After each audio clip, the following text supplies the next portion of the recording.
Close your eyes and picture the sun rising over the rugged hills of Boeotia. The ground is dry, the air heavy with anticipation, and two armies stand face to face on a narrow plain near a small village called Leuctra. On one side, the mighty Spartans, feared and revered across all of Greece. Trained from birth for war, disciplined to the core, and undefeated on the battlefield for over a century. Their crimson cloaks ripple in the breeze, and their bronze shields shimmer like fire in the morning light. They are the masters of hoplite warfare, the enforcers of Greek hegemony, the unbeatable wall of Sparta. On the other side, a smaller, less celebrated force, the Thebans.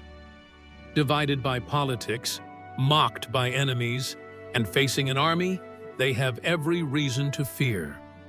But among them is one man who sees the world differently. Epaminondas, a general and visionary, does not believe in tradition for tradition's sake. He believes in innovation, in the power of minds over muscles, and with him stands the elite sacred band, 150 pairs of warrior lovers sworn to fight and die for each other, forged not only in battle, but in loyalty and love. What happens next will send a shockwave through the entire Greek world. A clash not just of swords and shields, but of philosophies, of courage against arrogance, and of innovation against stagnation. What began as a desperate defense of Theban independence will become a legendary confrontation that topples the myth of Spartan invincibility and redefines the balance of power in the ancient world. This is not just a battle. It's the day an empire fell, and a new vision of warfare was born. Welcome to the Battle of Leuctra, where history was rewritten in blood, strategy, and the unbreakable will to defy fate. The Battle of Leuctra, fought in 371 BC, was far more than just a military engagement between two rival Greek city-states. It was a tectonic collision of ideologies, leadership, and strategic innovation. A confrontation that not only shattered the myth of Spartan invincibility, but rewrote the rules of classical warfare and power in the ancient world. For centuries, Sparta stood at the pinnacle of Greek military prestige. Forged through ruthless discipline, a strict social hierarchy, and an unrelenting warrior culture, the Spartan state was built to dominate. Its soldiers, raised in the agoge from the age of 7, were considered the finest hoplites in all of Greece. Their presence on the battlefield was a symbol of order, strength, and inevitability. No army dared to face them without fear, and few ever lived to tell of their defiance. But by the mid-4th century BC, the Greek world was changing. The Peloponnesian War had left deep scars, both physically and politically. Old alliances had crumbled, city-states were weary of endless wars, and undercurrents of resentment were rising against Sparta's heavy-handed rule. Among those who had suffered the most from Spartan dominance was the city of Thebes, a powerful, proud, but often overshadowed member of the Boeotian League. It was from Thebes that a different kind of leader emerged, Epaminondas, a philosopher general, a man who saw war not just as brute force, but as a battlefield for the mind. He did not command through fear, but through intellect, charisma, and a profound belief in unity and justice. To him, Sparta was not invincible, it was simply predictable. And predictability, in warfare, is a fatal flaw. The conflict between Sparta and Thebes had been brewing for years. Skirmishes, power plays, and betrayals led to growing tension. The decisive moment came when the Spartans, eager to reassert their dominance, marched into Boeotian territory with a clear message: submit or face annihilation. But Thebes did not cower. They stood their ground. They prepared not just to defend their homeland, but to change their fate forever. What followed was one of the most shocking and consequential battles of antiquity. Against a numerically superior and battle-hardened Spartan army, the Thebans would stand firm on the fields of Leuctra. Epaminondas would unleash a revolutionary tactic, the oblique phalanx, that would not only crush the Spartan right flank, but destroy the illusion that their army was undefeatable. The Battle of Leuctra is more than just a tale of military victory. It is a story of courage against tyranny, of strategy over sheer might, and of a single moment in time where one man's vision shifted the balance of power across the entire Hellenic world. It marked the beginning of the end for the Spartan hegemony and the brief but brilliant rise of Theban influence. It would inspire future generals, from Philip II to Alexander the Great, to rethink the art of war itself. In this documentary, we will journey through the world of 4th century Greece, through its politics, its rivalries, and its heroes, to understand how one battle, fought on a narrow plain near a quiet village, would echo through history. This is not just about tactics or armies. This is about how ideas, leadership, and the human will to resist oppression can topple even the most fearsome of giants.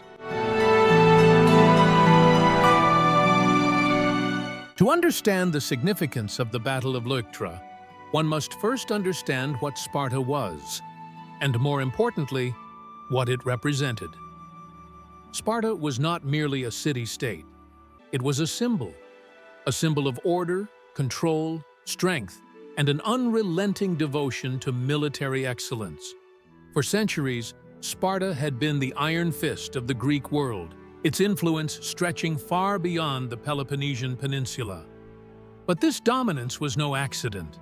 It was the result of centuries of meticulous cultural engineering, unyielding discipline, and a political system designed to turn its citizens into weapons of the state. Nestled in the fertile valley of the Eurotas River in Laconia, Sparta developed in near isolation from the other Greek poleis. While cities like Athens were experimenting with democracy, philosophy, and the arts, Sparta was crafting a different legacy, one built on simplicity, austerity, and above all, military supremacy. The Spartans prided themselves not on what they created, but on what they could destroy. Their society was not designed to encourage innovation or intellectual pursuit. It was designed to forge warriors, and only warriors. This transformation began in earnest during the 8th and 7th centuries BC. Faced with a growing population and limited resources, Sparta expanded aggressively, conquering the neighboring region of Messenia. The conquest was brutal. The Messenians were subjugated and reduced to a slave class known as helots, a population that would forever outnumber their Spartan overlords. To maintain control over these helots, Sparta developed a military culture so rigid, so disciplined, that fear itself became the primary tool of governance. From the moment a Spartan male was born, his fate was determined. Weak or deformed infants were left to die, a chilling testament to the city's obsession with physical perfection. At age 7, boys were taken from their families and enrolled in the agoge, a brutal, state-sponsored education and training program. There, they were taught endurance, obedience, survival, and above all, how to kill. They were deliberately underfed to encourage stealth and taught to withstand pain without complaint. By the time a Spartan reached adulthood, he had become a living weapon, hardened, loyal, and utterly fearless. This system was supported by a unique political structure. Sparta was ruled by 2 kings, one for domestic affairs and one for the military, balanced by a council of elders, Gerousia, and a group of 5 elected magistrates, ephors. It was a system designed to avoid corruption and promote unity. Every Spartan knew his place in the machine, and the machine was always pointed toward war. And war came. again and again. From constant skirmishes with neighboring polis to major conflicts like the Persian Wars, the Spartans proved themselves time and again on the battlefield. Their role at the Battle of Thermopylae in 480 BC, where King Leonidas and his 300 Spartans held off a massive Persian force, cemented their legend. Though they died to the last man, their courage echoed through history. Sparta had become more than a military state. It had become a myth. But the height of Spartan dominance came in the late 5th century BC during the Peloponnesian War. This was not a war of quick engagements. It was a long, bitter struggle for supremacy between Athens and Sparta, two titans with opposing visions for Greece. While Athens wielded naval power and cultural influence, Sparta commanded the respect and fear of the land armies. For nearly 3 decades, the war ravaged the Greek world, pulling nearly every city-state into its orbit. In the end, it was Sparta who emerged victorious.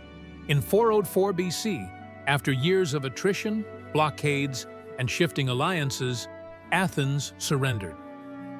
Sparta dismantled the Athenian navy, tore down its city walls, and installed a puppet regime, the 30 Tyrants. For the first time, Sparta stood alone at the summit of Greek power. No longer just a regional heavyweight, it was now the de facto hegemon of Greece.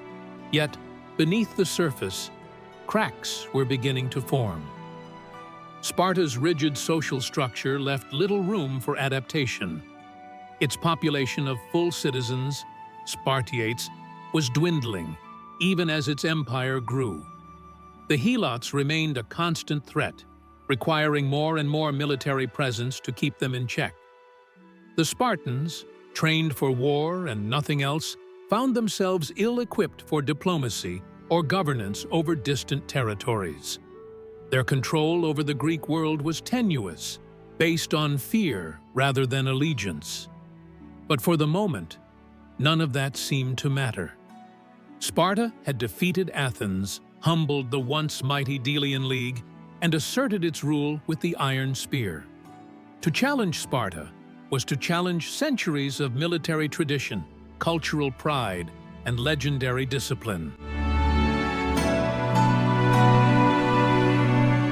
While Sparta sat atop the Greek world following its hard-fought victory in the Peloponnesian War, not all city-states bowed willingly to its supremacy. One, in particular, bristled under Spartan influence: Thebes, the principal city of Boeotia. Nestled in the heart of central Greece, Thebes had long been a powerful and proud city, boasting a lineage of mythological heroes and a deep-rooted identity distinct from Athens or Sparta. With fertile plains and strong walls, Thebes had the means to be a dominant force in the region, but for much of the 5th century BC, it had played a secondary role in the shadow of its more famous neighbors. However, Thebes was not a passive actor. During the Peloponnesian War, it had initially sided with Sparta against Athens, largely because of local rivalries with the smaller Boeotian city of Plataea, Athens's ally. Thebes hoped that aligning with Sparta would strengthen its regional position. But when the war ended and Spartan garrisons remained in Boeotia, it became clear that Thebes had simply exchanged one overlord for another. The ambitions of Theban leaders did not include permanent Spartan supervision. At the heart of Thebes' political and military identity was the Boeotian League, a federal coalition of cities throughout the region with Thebes at its center. This league was both a political alliance and a military confederation, one that allowed Thebes to assert influence beyond its city walls. The league functioned on the principle of shared governance, but in practice, Thebes often held the reins. Through it, Thebes expanded its reach, promoted its interests, and built the infrastructure of a rival hegemon. The growing assertiveness of Thebes did not go unnoticed by Sparta. For the Spartans, the post-war period was supposed to be one of enforced stability. Spartan stability. Their dominance had been hard-earned, and they were not prepared to let any city-state, especially one like Thebes, challenge their position. Tensions between the two powers began to simmer almost immediately after the Peloponnesian War. In 382 BC, the friction turned into outright hostility. In a shocking and infamous event, a Spartan commander named Phaebidas seized the Cadmea, the fortified citadel of Thebes, during a time of peace. The act was unprovoked and unauthorized, a blatant violation of Theban sovereignty. Sparta, rather than punishing the general, endorsed the seizure after the fact. To the Thebans, this was not just an insult, it was a betrayal. The Cadmea became a symbol of foreign occupation, a visible reminder that Thebes was no longer master of its own fate. Under this occupation, a pro-Spartan oligarchy was installed in Thebes, replacing the democratic leaders who had championed independence. But Theban resistance did not die. It merely went underground. In 379 BC, a daring group of Theban exiles, led by the charismatic Pelopidas, staged a secretive, dramatic coup. Disguised as women, they infiltrated Thebes, assassinated the puppet leaders, and reclaimed the city. With overwhelming public support, they retook the Cadmea and expelled the Spartan garrison. The rebellion was swift, bloody, and breathtaking in its execution. Sparta, stunned by the uprising, prepared for war. But Thebes had changed. It was no longer the divided, unsure city of earlier decades. Now it had heroes. Now it had a cause. And crucially, now it had Epaminondas, a man of vision, virtue, and military genius. He would become the architect of Thebes' rise and the author of Sparta's downfall. Under Epaminondas and Pelopidas, Thebes reorganized the Boeotian League, restructured its military, and built an elite fighting force unlike any the Greek world had seen before. The Sacred Band of Thebes. This unit, composed of 150 pairs of lovers, was more than just a tactical innovation. It was a psychological one. Bound by affection as well as duty, they fought not just for victory, but for each other. They would become the sword point of Theban resistance. War between Thebes and Sparta became inevitable. Over the next several years, skirmishes escalated into major confrontations. Thebes pushed to reclaim territories throughout Boeotia, while Sparta, increasingly frustrated and alarmed by Theban resilience, launched military campaigns to suppress them. But for all their might, the Spartans were beginning to show signs of strain. Their empire was built on a narrow base.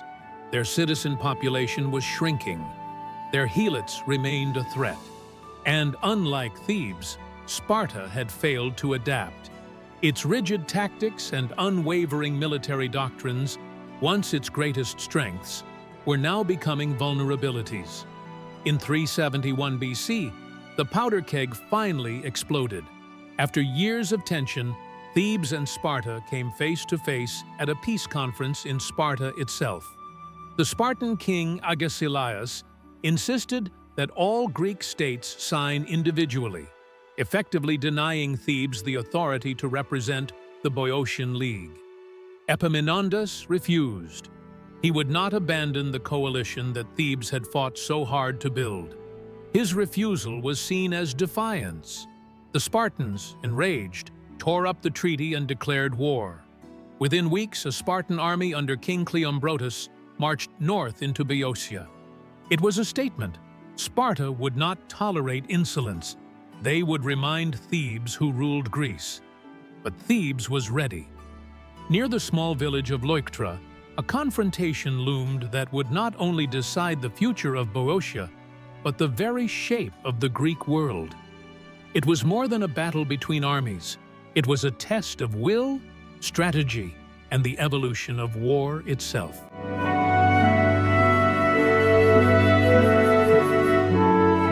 By 371 BC, The Greek world was once again hurtling toward conflict. The uneasy peace that followed the end of the Corinthian War had begun to fray. Underneath the surface of diplomatic meetings and peace treaties lay a powder keg of resentment, ambition, and unresolved rivalries.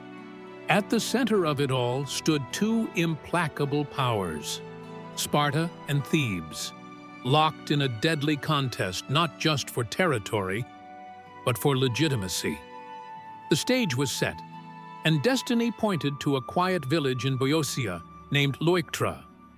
In the years following the Theban uprising of 379 BC, Epaminondas and Pelopidas worked tirelessly to rebuild Thebes into a force capable of challenging the mighty Spartans. Their efforts were nothing short of revolutionary. They did not merely restore what was lost, they reimagined what Thebes could be.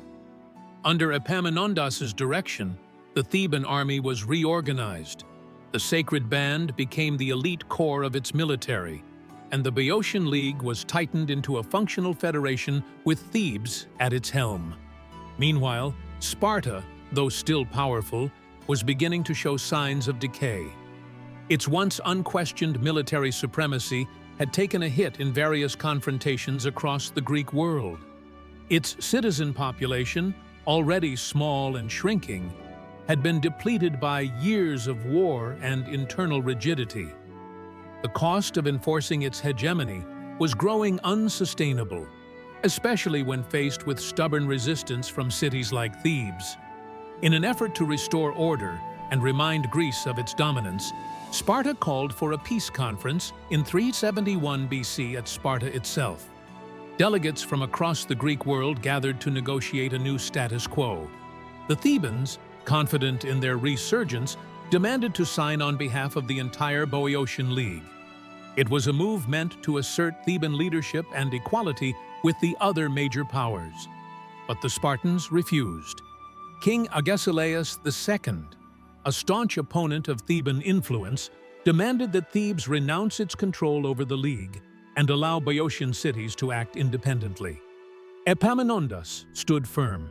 His refusal to bow to Sparta's demands led to a dramatic collapse in negotiations. Sparta, humiliated and enraged, interpreted Thebes' stance as a declaration of war. Almost immediately, Sparta responded with force. The ephors ordered an army into central Greece. Their aim was clear: invade Boeotia, crush Theban resistance, and dismantle the League once and for all. Under the command of Cleombrotus Wemmers, co-king alongside Agesilaus, the Spartan force crossed into Theban territory in the summer of 371 BC. Cleombrotus was not an inexperienced general, but he lacked the hard-earned mystique of Agesilaus. Even so, he commanded a formidable army, composed of around 10,000 hoplites, including 700 of Sparta's elite full-citizen warriors. Reinforcements from allied poleis bolstered their numbers, and their mission was simple: confront Thebes and deliver a final, decisive blow. But Epaminondas would not wait behind city walls. When the Spartans advanced into Boeotia, the Thebans marched out to meet them. The battlefield was chosen near the village of Leuctra, a small, unassuming place located on the plains between Thespiae and Haliartus. Flat and open, it was ideal terrain for a traditional phalanx engagement, the kind of battle the Spartans were expected to dominate. On paper, the odds were grim for Thebes. Epaminondas could muster perhaps 6,000 men in total, almost half of what Cleombrotus brought. Among them were around 300 elite warriors of the sacred band, citizen soldiers from Thebes, and forces from allied Boeotian towns. Many of the Theban troops were younger, less experienced, and facing their first true test of war.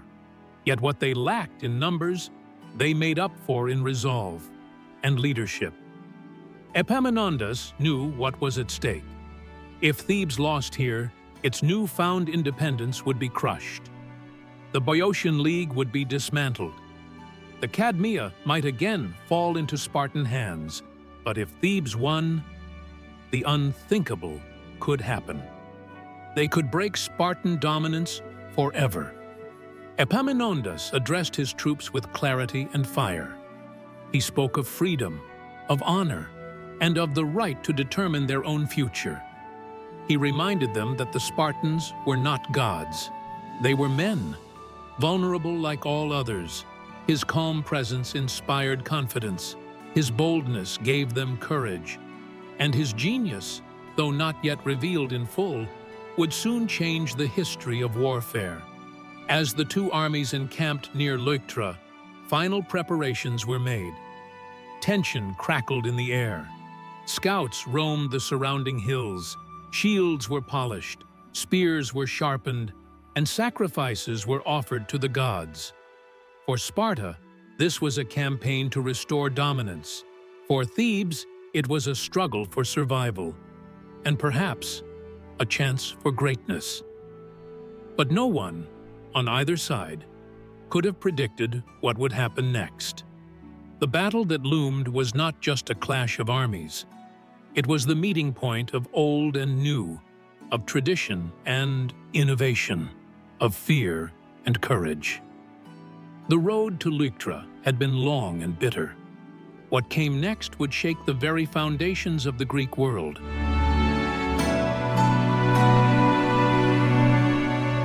In the ancient world of Greek warfare, battle lines were often rigid, predictable, and steeped in tradition. For centuries, hoplite armies had met face-to-face in dense uniform phalanxes, solid walls of spears and shields moving as one, testing strength and endurance. Victory was usually decided by which side could hold the line the longest, or which commander could exploit a momentary weakness. Sparta, more than any city, had mastered this form of warfare. Their hoplites were the gold standard, and their rigid discipline was feared throughout Greece. Their phalanx was almost invincible, trained from youth to fight as a single, cohesive unit. Against such a force, innovation was risky. Tradition ruled. But on the morning of the Battle of Leuctra, Epaminondas did something extraordinary. He rejected the conventional wisdom and rewrote the rules. For years, Epaminondas had studied the limitations of Spartan tactics. He understood that their greatest strength, their right wing, was also their focal point of pride and tradition. The Spartans always placed their best troops there, usually the king himself commanding, leading the charge.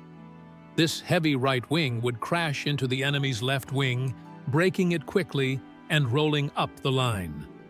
Epaminondas's plan was to meet Sparta's strength head-on, but on his own terms. Instead of matching the Spartan phalanx rank for rank across the line, Epaminondas ordered a dramatic and daring shift. He deepened the left flank of his army to nearly 50 ranks deep, an unprecedented concentration of men on a single flank. This was no longer a uniform line. It was a massive spearhead aimed directly at the Spartan right wing. At the front of this deep column stood the elite sacred band of Thebes, 300 of the finest warriors, hand-picked and fiercely loyal. Their bonds of love and camaraderie made them an unparalleled fighting unit, and Epaminondas entrusted them with the critical task of breaking the Spartan king's personal guard. The rest of the Theban line was deliberately thinned out and angled back in an oblique formation, deliberately refusing a full frontal engagement along the entire length. This meant the center and right flanks of the Theban line were weaker, more vulnerable, but that was part of the design. By focusing overwhelming force against the Spartan right, Epaminondas intended to shatter their strongest point decisively and swiftly. Once the Spartan right collapsed, the rest of their army would be thrown into confusion and panic. This tactic was revolutionary. It defied the norms of Greek hoplite warfare. Many generals would have feared leaving their center and right exposed, but Epaminondas trusted in the discipline of his troops and in the shock of his assault. The Spartan commanders, by contrast, approached battle with confidence in their usual formation. A uniformly deep right wing packed with veteran warriors balanced across a shallower line. They anticipated a conventional fight, expecting their powerful right to overwhelm the Thebans. As the two armies arrayed on the plains near Leuctra, a heavy silence fell. Soldiers gripped their spears tighter. The morning sun cast long shadows on the dusty ground. The tension was palpable. Each man knew that history was about to be made. Epaminondas personally oversaw the deployment, walking along the ranks of his troops, calming nerves and inspiring courage. His presence was steady and commanding. He embodied the boldness of the plan. Behind him, the sacred band stood ready, their eyes fixed on the Spartan right wing, where King Cleombrotus commanded. These men were prepared not just to fight, but to shatter a legend. The rest of the Theban army, though stretched thin in places, trusted in the brilliance of their leader. They understood that this was not a conventional battle. It was a calculated gamble, one that relied on concentration, timing, and shock. The moment the two armies closed, the clash would be thunderous. Spears would shatter, shields would splinter, and the earth would tremble beneath the weight of men. If Epaminondas's plan worked, the Spartan right would crumble, and with it, the myth of Spartan invincibility. If it failed, Thebes and the hopes of the Boeotian League would be lost forever. As the sun climbed higher over Leuctra, the armies moved forward, and the Battle of Leuctra began.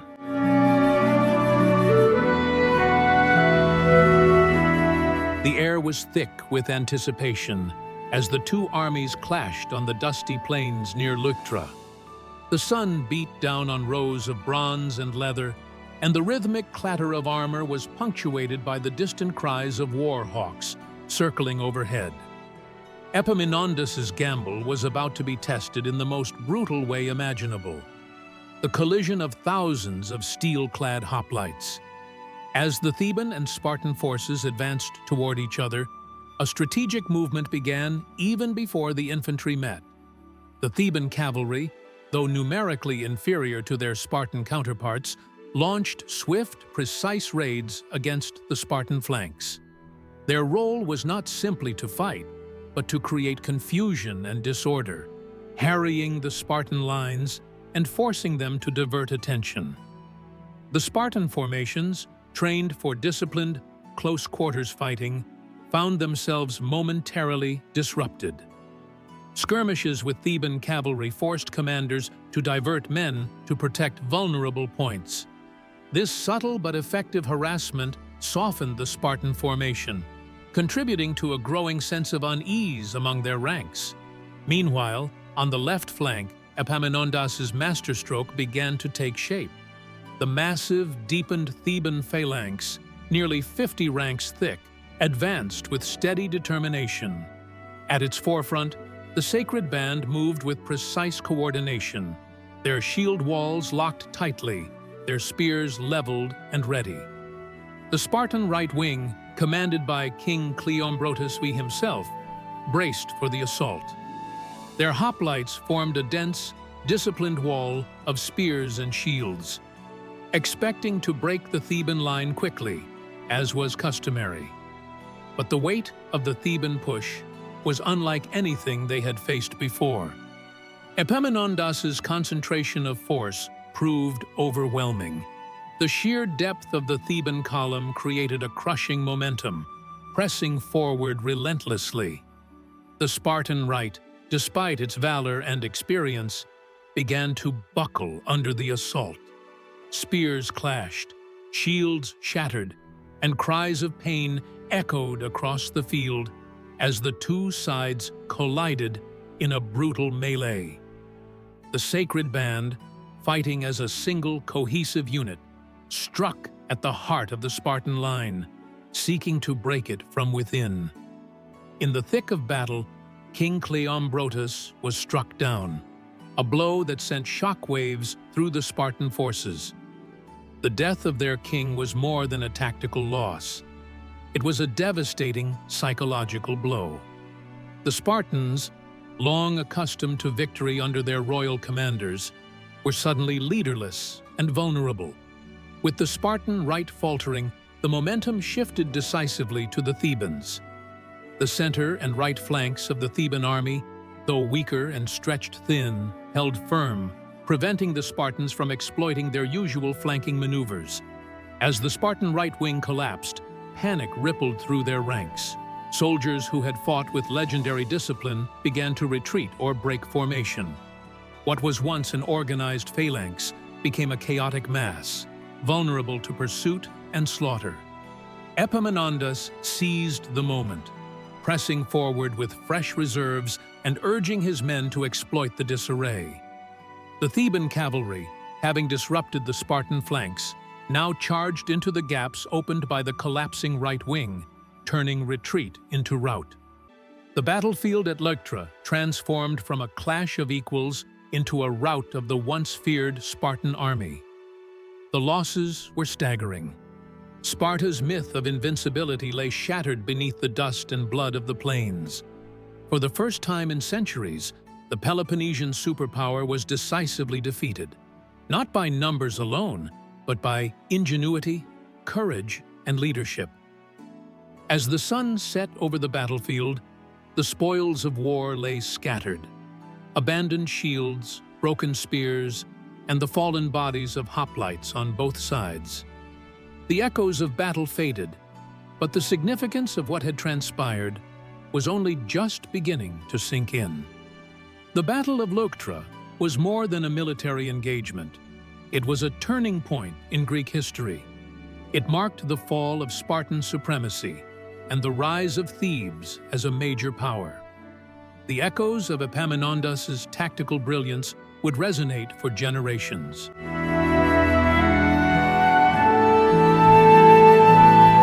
The dust of battle had barely settled over the plains of Leuctra when the profound consequences of that day began to ripple across Greece. The crushing defeat of Sparta, once regarded as an unassailable military juggernaut, shattered centuries of invincibility and altered the delicate balance of power forever. For generations, Sparta had been the undisputed hegemon of the Peloponnesian League, a coalition of city-states bound by loyalty and fear of Spartan might. Their military dominance, built upon an ironclad warrior culture and unmatched discipline, had dictated the political and military landscape of Greece. Yet, in the wake of their defeat at Leuctra, this carefully constructed order began to crumble. Sparta's aura of invincibility, once the cornerstone of its power, was irrevocably broken. The shockwaves from the battlefield undermined the confidence of their allies.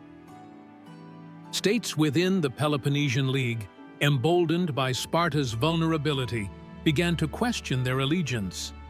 The network of Spartan influence unraveled rapidly as defections and rebellions spread through the region. Most notably, the Arcadians, long suppressed by Spartan power, seized the moment to assert their independence. Their revolt further weakened Sparta's control in the Peloponnese, contributing to the fragmentation of the League. The balance of power shifted as Thebes, buoyed by its stunning victory and strengthened alliances, rose to fill the vacuum. The Theban general, Epaminondas, did not rest on the laurels of his triumph. Recognizing that victory at Leuctra was but the opening salvo in a larger campaign to reshape Greece, he embarked on a series of aggressive and calculated military campaigns. His strategy was clear: to dismantle Spartan hegemony piece by piece and secure Theban dominance. One of the most significant consequences of this was Epaminondas's bold invasion of the Peloponnese itself. In a move unprecedented for a northern Greek power, he marched his forces deep into Spartan territory. This campaign culminated in the liberation of Messenia, a region long enslaved by Sparta and the source of much of its wealth and manpower. By freeing the Messenians, Epaminondas dealt a crippling economic and demographic blow to Sparta that would echo for decades. Politically, Thebes leveraged its military success to consolidate power within Greece. The Boeotian League, under Theban leadership, expanded its influence, and Thebes emerged as a key player in Greek affairs. The balance of power that had been dominated by Athens and Sparta in earlier centuries now shifted toward Thebes. Sparta, once the unrivaled military state, was forced into a defensive posture. Its manpower was depleted, its resources strained, and its political influence diminished.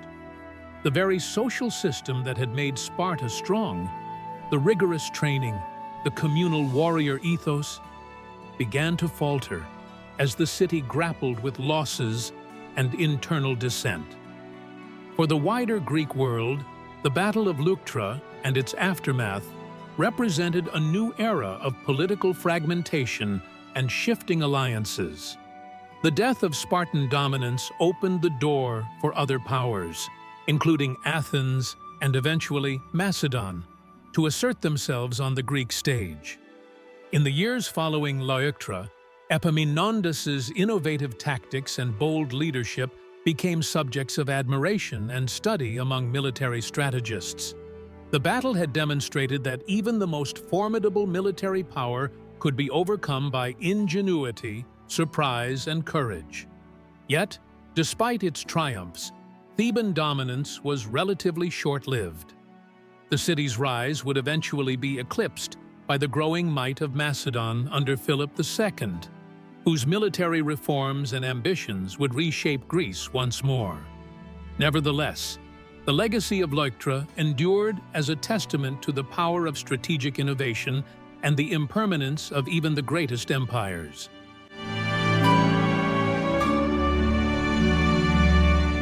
The Battle of Leuctra did not merely alter the course of a single war. It echoed through the centuries as a transformative moment in military history and geopolitics. Its legacy shaped the strategies of great generals, the fate of city-states, and ultimately, the destiny of the ancient Greek world. At its core, Leuctra was a demonstration of innovative thinking in warfare.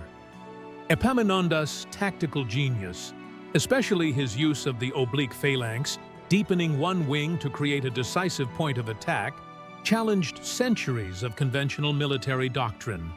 Prior to Leuctra, Greek hoplite warfare had been largely rigid and uniform, emphasizing equal depth lines and direct confrontation.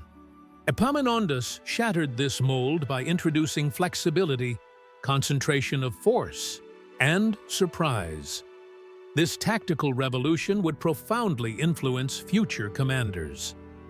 Among the most notable to study and adapt elements of Epaminondas' strategy were Philip II of Macedon and his son, Alexander the Great. Philip II, coming to power decades after Leuctra, inherited a fractured and politically unstable Greece. The memory of Spartan power and Theban rise lingered, but so too did the understanding that innovation in warfare could topple established powers. Philip adopted and further developed the use of specialized infantry formations, combined arms tactics, and strategic maneuvering, building an army that was far more versatile than the traditional hoplite phalanx. The Macedonian phalanx under Philip was influenced by the concept of concentrating force on a critical point, a tactic rooted in Epaminondas' approach. Moreover, Philip's use of cavalry and coordination with infantry mirrored the multidimensional battlefield tactics first seen at Leuctra. Alexander the Great, Philip's son, took these lessons to a global scale. His campaigns across Persia and beyond were marked by adaptability, innovative battlefield tactics, and the relentless pursuit of strategic advantage. The spirit of Epaminondas' breakthrough, overcoming numerically or traditionally superior foes through clever strategy, resonated deeply with Alexander's military ethos. Beyond individual tactics and generals, the Battle of Leuctra had far-reaching political consequences, that set the stage for the unification of Greece under Macedon. By breaking Spartan dominance, Leuctra fractured the power structure that had held sway for centuries. The balance of power was disrupted, creating a political vacuum and a climate of constant realignment among Greek city-states. Thebes' ascendancy, though significant, was relatively short-lived, unable to fully capitalize on Spartan decline. This instability created an opening for a rising Macedon to assert its dominance. Philip II skillfully exploited the disunity among the Greek city-states, forming alliances, subduing rivals, and ultimately establishing the League of Corinth, a federation that united much of Greece under Macedonian hegemony. Thus, Leuctra was a catalyst for Macedonian expansion. Without Sparta's crushing grip, and with Thebes unable to maintain lasting supremacy, Macedon emerged as the natural power to unify Greece. Culturally, the battle became a symbol of the power of innovation over tradition. It demonstrated that rigid adherence to convention could be overcome by bold leadership, adaptability, and tactical creativity. The story of Epaminondas and the Sacred Band became a part of Greek lore, inspiring later generations to challenge the status quo. Moreover, Leuctra reshaped how historians and military theorists viewed warfare. Its lessons influenced treatises on strategy and tactics well into the Roman era and beyond. The emphasis on focused attacks, the psychological impact of leadership, and the integration of different troop types became staples of military science. The Battle of Leuctra remains a landmark event, not just for what it achieved in its time, but for how it set in motion the forces that shaped the destiny of Greece and the wider ancient world. It is a timeless testament to the power of innovation, leadership, and the courage to challenge even the mightiest of foes.